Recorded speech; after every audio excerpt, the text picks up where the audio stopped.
அனைவருக்கும் வணக்கம். இன்று நாம் பார்க்க போகும் மிக முக்கியமான மற்றும் ஆழமான பதிவு, சமீபத்தில் தமிழக அரசியலிலும் மக்கள் மத்தியிலும் பெரும் பரபரப்பை ஏற்படுத்திய கரூர் சம்பவத்தை பற்றியது. கடந்த ஆண்டு செப்டம்பர் 27ஆம் தேதி கரூர் மாவட்டம் வேலுச்சாமிபுரத்தில் தமிழக வெற்றிக் கழகத்தின் சார்பில் நடைபெற்ற மாபெரும் கூட்டத்தில் எதிர்பாராத விதமாக ஏற்பட்ட கூட்ட நெரிசலில் சிக்கி 41 பேர் பரிதாபமாக உயிரிழந்தனர். 100க்கும் மேற்பட்டோர் படுகாயம் அடைந்தனர். இந்த சம்பவம் ஒட்டுமொத்த தமிழகத்தையும் பெரும் அதிர்ச்சியிலும் சோகத்திலும் ஆழ்த்தியது. ஒரு அரசியல் கட்சியின் கூட்டத்தில் இவ்வளவு பெரிய உயிர் பலி ஏற்பட்டது வெறும் விவாதத்தை கிளப்பியது. அந்த நேரத்தில் பல்வேறு அரசியல் கட்சி தலைவர்களும் நேரில் சென்று பாதிக்கப்பட்ட குடும்பங்களுக்கு ஆறுதல் கூறினர். ஆனால் அந்த சமயத்தில் கட்சியின் தலைவர் விஜய் நேரில் செல்லவில்லை என்பது கடுமையான விமர்சனங்களுக்கு உள்ளானது. காலங்கள் உருண்டோடின. அரசியல் களம் மாறியது. பல அரசியல் மாற்றங்களுக்கு பிறகு தற்போது தமிழகத்தின் முதலமைச்சராக பொறுப்பேற்றுள்ள விஜய், சம்பவம் நடந்து சரியாக 9 மாதங்களுக்கு பிறகு முதல் முறையாக கரூர் சென்று பாதிக்கப்பட்ட குடும்பங்களை நேரில் சந்தித்து ஆறுதல் கூறியுள்ளார். ஒரு முதலமைச்சராக அவர் எடுத்த முதல் மிக முக்கியமான நடவடிக்கைகளில் ஒன்று, அந்த நெரிசலில் உயிரிழந்தவர்களின் குடும்பங்களுக்கு கருணை அடிப்படையில் அரசு பணி வழங்குவது. உயிர் இழந்தவர்கள் 41 பேர் என்றாலும் சிலர் ஒரே குடும்பத்தைச் சேர்ந்தவர்கள் என்பதால் ஒட்டுமொத்தமாக 36 குடும்பங்கள் பாதிக்கப்பட்டுள்ளதாக அரசு கணக்கெடுத்தது. இதில் 31 குடும்பங்களுக்கு அரசு பணிக்கான ஆணை நேரடியாக வழங்கப்பட்டுள்ளது. ஆனால் இங்குதான் மிகப்பெரிய சர்ச்சை வெடித்தது. 36 குடும்பங்கள் பாதிக்கப்பட்டுள்ள நிலையில் ஏன் 31 குடும்பங்களுக்கு மட்டும் அரசு வேலை வழங்கப்பட்டுள்ளது?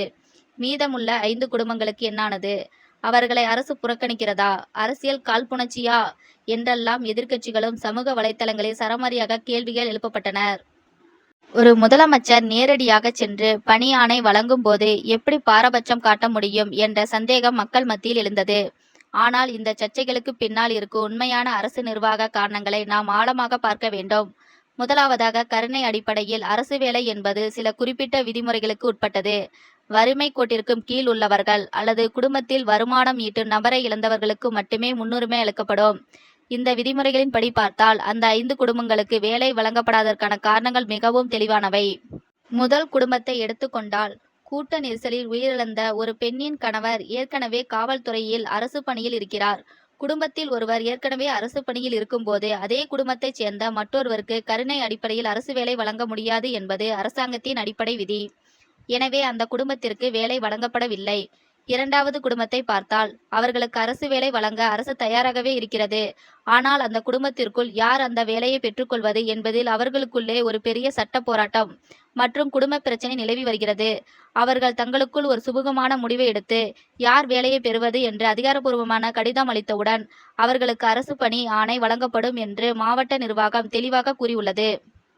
மூன்றாவது வழக்கை எடுத்துக்கொண்டால், அஜிதா என்ற இளம்பெண் உயிரிழந்துள்ளார். அவருக்கு அரசு வேலை வழங்க அவரது குடும்பத்தை அணுகிய போது அஜிதாவின் சகோதரர் பெங்களூரில் சொந்தமான ஒரு பெரிய தொழில் செய்து வருவது தெரிய வந்துள்ளது.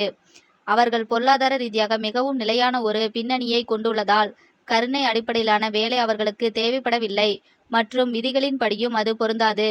நான்காவது குடும்பத்தின் நிலைமை மிகவும் பரிதாபகரமானது. உயிரிழந்த நபரின் பெற்றோர் மிகவும் வயது முதிர்ந்தவர்கள். அரசு பணிக்கு சென்று ஒரு குறிப்பிட்ட வயது வரம்பு உள்ளது. முதியவருக்கு அரசு பணி வழங்க இயலாது என்பதால் அவர்களுக்கு வேலை வழங்கப்படவில்லை.